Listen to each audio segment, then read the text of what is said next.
Halo guys, welcome to Enatek ID dan kali ini aku ingin sharing nih 10 tahun aku telah menggunakan Apple, lebih tepatnya yaitu dengan iPhone. Yang pertama kali adalah iPhone 5 dan sekarang nggak kerasa nih sudah iPhone 13 series dan 10 tahun straight aku benar-benar menggunakan iPhone dari iPhone 5, 5S, 6 dan terus sampai sekarang yang aku gunakan daily driverku adalah iPhone 13 Pro Max. Jadi setelah 10 tahun ini aku ingin share ke kalian beberapa hal. Dan menurutku 4 hal penting sih. Yang pertama adalah konsistensi dari Apple. Lalu yang kedua adalah software. Lalu ketiga adalah Apple Ecosystem. Dan juga yang keempat adalah iPhone yang paling berkesan yang dikeluarkan yang sudah aku gunakan selama 10 tahun terakhir ini. Jadi langsung saja. Yang pertama aku ingin share ke kalian adalah tentang konsistensi yang dikeluarkan oleh Apple. Jadi Apple selalu mengeluarkan nih iPhone setiap tahunnya dan ketika mulai di iPhone 5 yang aku gunakan, setiap 1 tahun itu memberikan senggang bahwa mereka tidak mengeluarkan perubahan yang signifikan.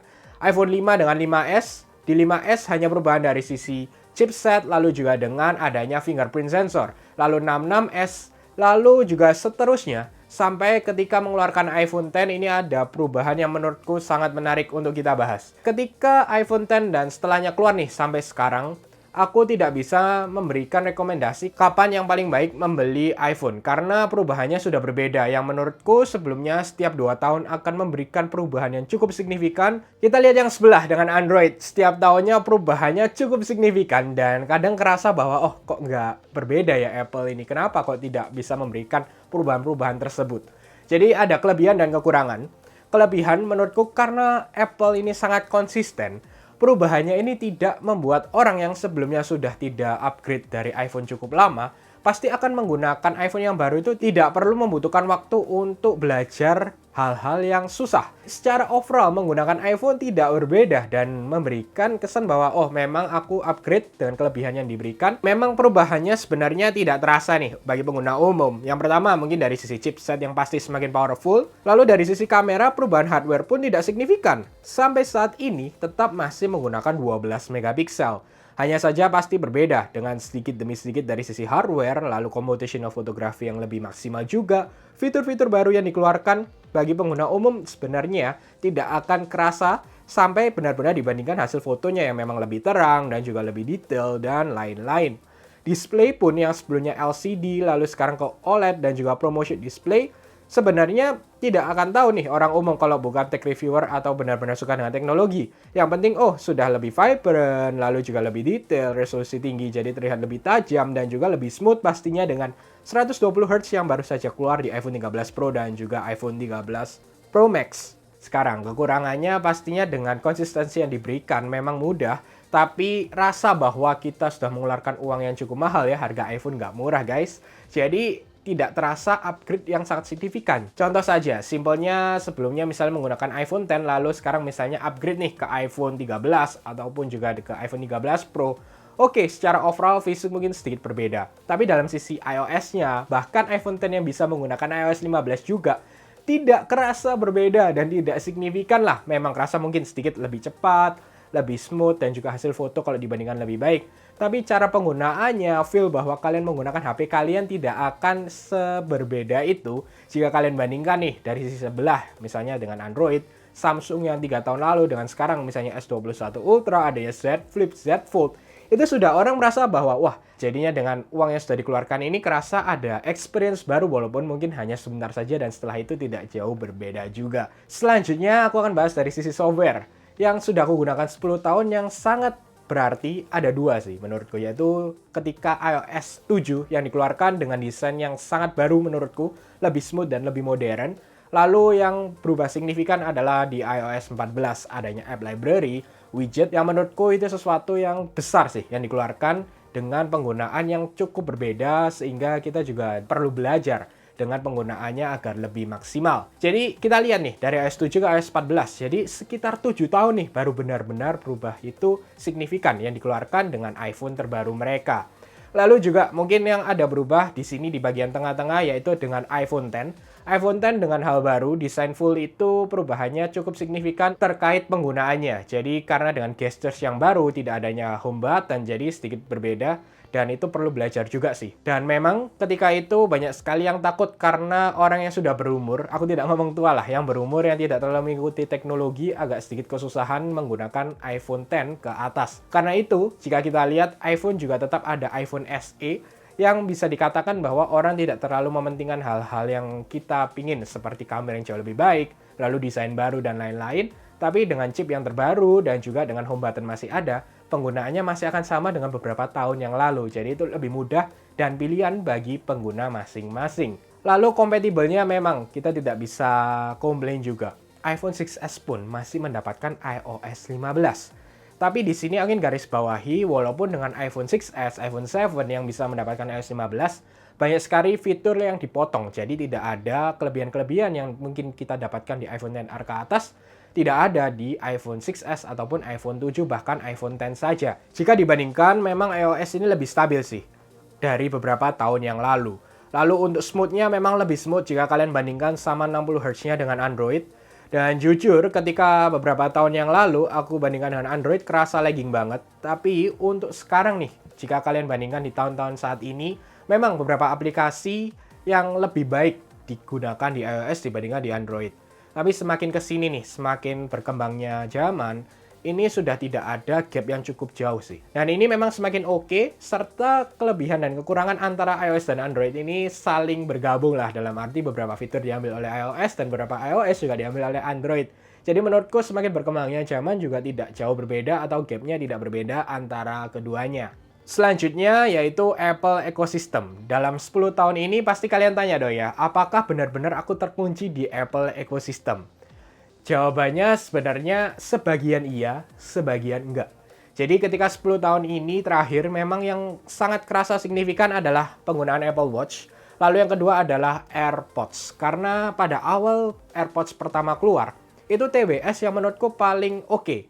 Ketika itu juga aku mencoba Bose mengeluarkan TWS yang sama, kadang ada lagging dan juga tidak sinkron antara kanan dan kiri. Bahkan beberapa brand yang lain juga demikian. Sehingga ketika itu pasti, apalagi aku menggunakan iPhone, beberapa kelebihan tersebut hanya dikhususkan ada di AirPods dan juga di Apple Watch. Lalu di sekitar tahun 2015, aku menggunakan MacBook Air. Itu memang kelebihan-kelebihan yang maksimal, misalnya beberapa aplikasi aku menggunakan Notes, Reminder, selalu kalender, memang terhubung semua. Tapi ketika 2017-an aku pindah nih ke Windows dengan Microsoft Surface juga ya, ini tidak jauh berbeda dan tidak kerasa bahwa oh aku harus menggunakan Mac. Itu enggak sih, serius. Jadi menurutku juga pinter-pinter lah kita sebagai pengguna memilih. Misalnya contoh, aku juga menggunakan sampai sekarang ya, aku menggunakan OneDrive juga sehingga Windows pun sebenarnya nggak masalah. Setelah itu memang aku kembali di tahun 2018 dengan MacBook Pro Intel, lalu sekarang juga sampai sekarang dengan M1 dan sekarang M1 Pro. Satu, yaitu yang aku tidak bisa lepas karena aku belajar desain juga untuk membuat channel YouTube, serta aku editing dengan Final Cut Pro yang hanya memang ada di Apple Ecosystem atau hanya di Mac lah kita bilang. Sehingga memang itu bisa kita katakan terkunci, iya, karena Final Cut memang tidak ada di Windows. Kecuali aku menggunakan Adobe Premiere Pro, pasti juga tidak ada halangan. Nah, itu pilihan dari kalian lagi. Jadi menurutku sih ada plus minus masing-masing, dan aku memang merasa cocok dan nyaman dengan Final Cut Pro, sehingga ya aku menggunakan Mac. Produk line up yang terakhir adalah iPad. Jadi sebelumnya aku jarang sekali menggunakan iPad sih. Dan benar-benar aku belajar itu ketika di tahun 2020, iPad Pro 2020 sangat menarik karena adanya Magic Keyboard. Ketika itulah aku baru masuk ke iPad, banyak menggunakan menulis notes juga. Dan juga ketika itu pertama kali aku belajar dari sisi desain-desain yang lebih besar, lalu Photoshop juga mulai datang di iPad. Ketika itulah aku mulai cukup terbelenggu dalam Apple Ecosystem, yaitu dengan iPad Pro. Nah, di sini yang ingin garis bawahi adalah sebenarnya tergantung dari program yang kalian gunakan, serta apakah kalian males atau enggak. Karena memang, ya pastinya Apple, lalu juga dengan brand yang lain, akan berusaha untuk mengunci kalian nih dengan ekosistem mereka. Sehingga pastinya kalau kalian keluar ke dalam ekosistem yang lain, pasti agak merasa males dan juga agak susah. Sebenarnya tetap bisa, jadi hanya saja kalian butuh kemauan dan power yang lebih, dan juga beberapa software yang mungkin harus kalian pastikan ada di antara Windows ataupun di Apple Ecosystem. Jadi balik lagi sih menurutku. Satu hal yang aku lupa mention di sini adalah dengan Apple Music. Jadi sebenarnya walaupun pengguna iPhone masih banyak menggunakan Spotify, tapi Apple Music ketika menggunakan AirPods Pro, AirPods 3, AirPods Max mendapatkan adanya Dolby Atmos.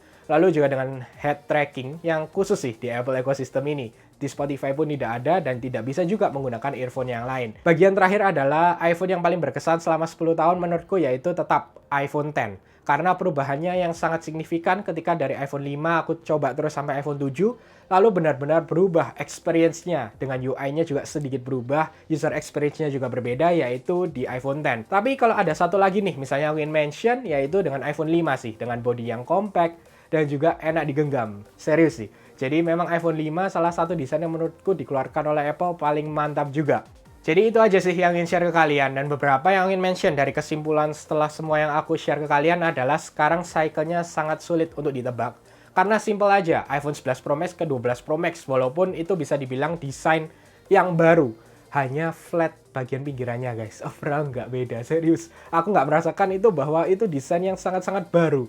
Enggak sih, cuman beda flatnya aja, dan bahkan beberapa orang nggak nyaman dengan ketebalan yang diberikan. Lalu juga dengan iPhone 13 Pro Max yang sama, dengan 120Hz screen, itu aja perbedaannya. Note sedikit lebih kecil.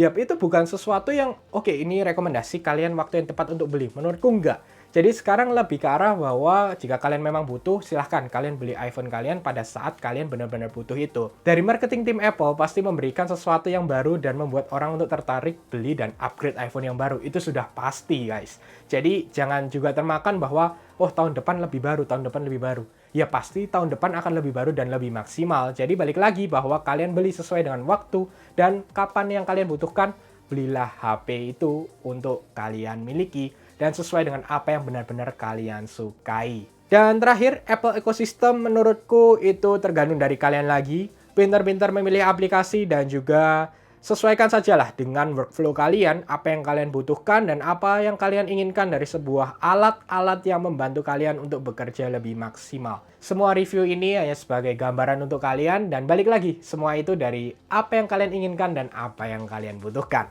Baik, itu aja semua yang ingin share ke kalian, dan ada satu pertanyaan untuk kalian.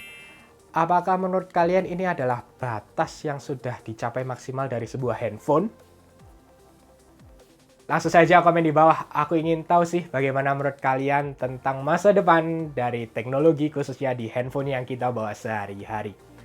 Oke, semoga kalian suka dengan video ini, jangan lupa untuk share, like, subscribe, dan sampai ketemu di video selanjutnya.